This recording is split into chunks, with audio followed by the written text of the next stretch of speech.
Hi everyone, in this tutorial I'm going to show you how to unlock your very own private island in Heartopia. First, to unlock this feature, your DG member level must reach level 30, and once you hit level 30 you will automatically receive a quest from Atara to purchase the private island like this, the island management terminal. Just go to the Atara and then just buy this terminal like this. It costs 100 Whizzing Stars like this, and make sure you have enough before purchasing.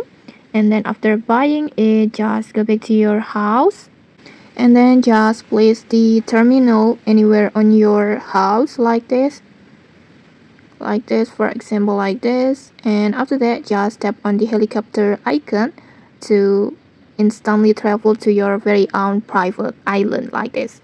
And on this island you can build your house or decorate freely, like maybe you can also doing the gardening or cooking on here.